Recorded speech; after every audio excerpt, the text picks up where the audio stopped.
At exactly 11:36 p.m., Sonji's phone buzzed. He didn't check it immediately.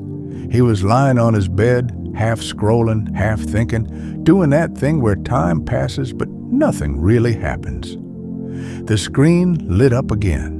Reluctantly, he picked it up. A message. No name, no number, just words. If nothing changes in 24 hours, everything will. He frowned. What kind of nonsense is this? He almost laughed, ready to swipe it away like every other meaningless notification. Then another message came. This is not a warning. This is a mirror. Something about that line didn't sit right. Still, he shook his head, dropped the phone beside him, and went back to scrolling.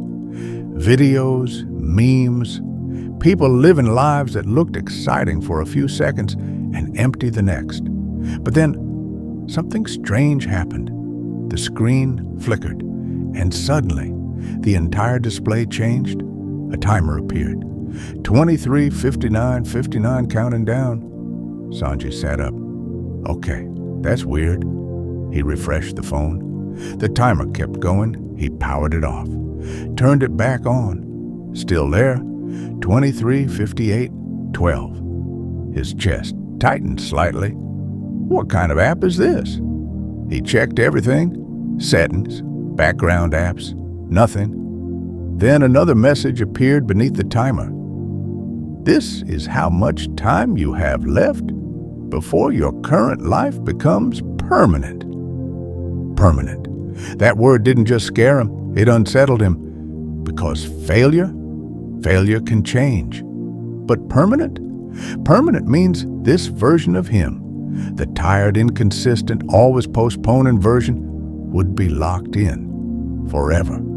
He forced a laugh. Relax, it's just a glitch.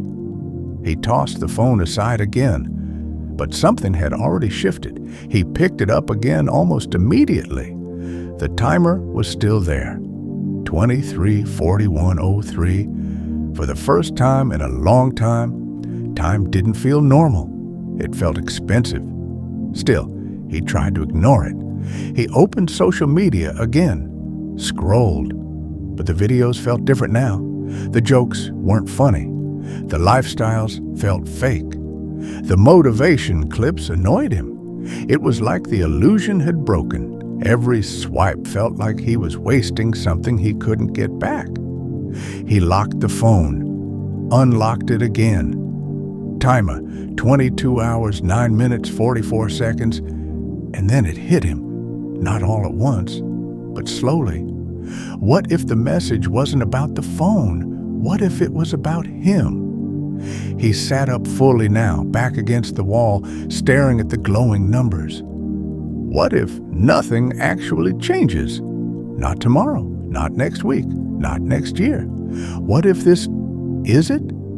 He imagined himself 5 years from now.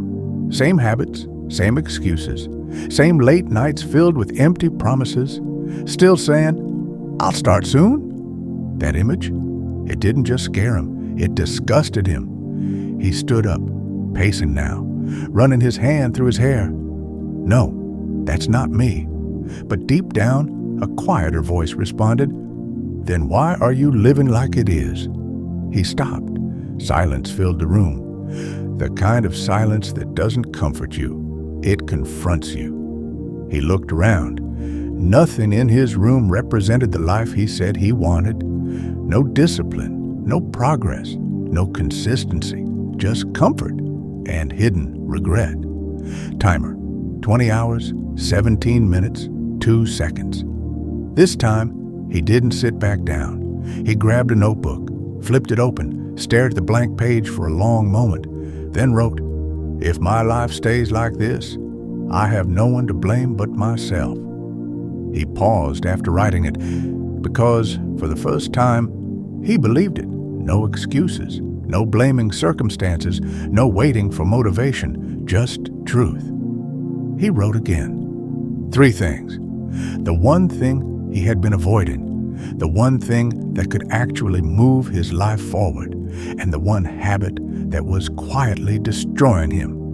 he didn't overthink it, because overthinking had kept him stuck for too long. Timer, 18 hours, 3 minutes, 11 seconds. He took a deep breath and started. It wasn't dramatic, no music, no sudden burst of energy, just resistance. Heavy, uncomfortable resistance. His body didn't want to move. His mind kept suggesting delays. Start tomorrow. Rest first. Just one more break. But this time, he didn't listen. He moved anyway. Slowly at first. Awkwardly, like someone learning how to use their own potential for the first time. Timer, 15 hours, 22 minutes, 8 seconds. Hours passed, and something strange happened. It didn't get easier, but it got clearer. The noise in his head started fading.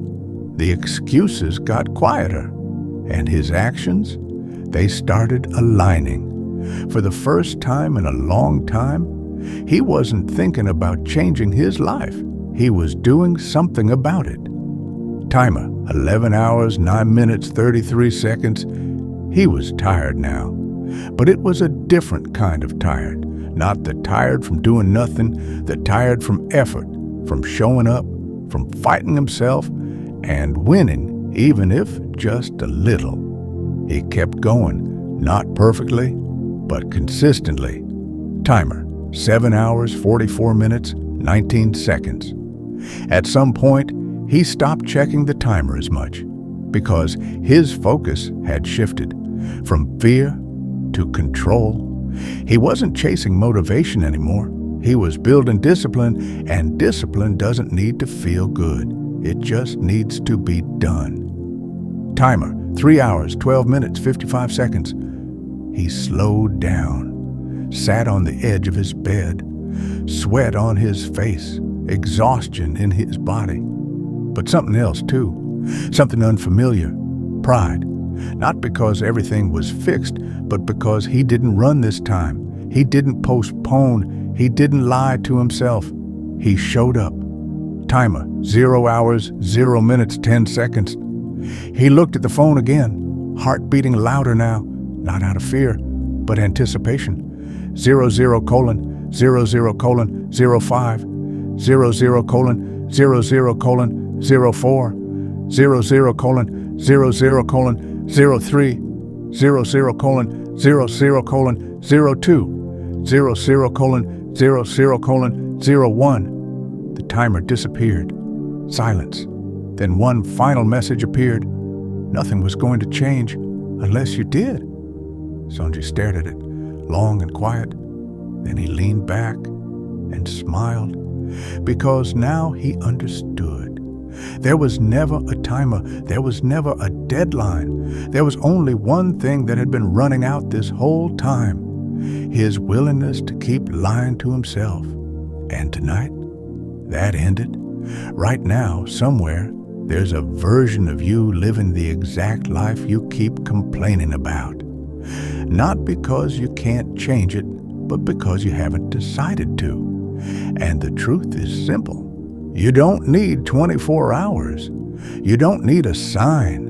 You don't need motivation. You need a decision, a real one. The kind that doesn't wait for feelings, the kind that doesn't negotiate with excuses, the kind that says, this version of me ends here. Because every second you delay, you're choosing the life you say you don't want. And one day, that choice becomes permanent. If something in you just shifted, don't ignore it. Most people will feel this and go back to scrolling, go back to comfort, go back to sleep. But a few will act. Be one of them. And if you're serious about becoming the person you keep imagining, subscribe. Because the next story might not just inspire you, it might expose you.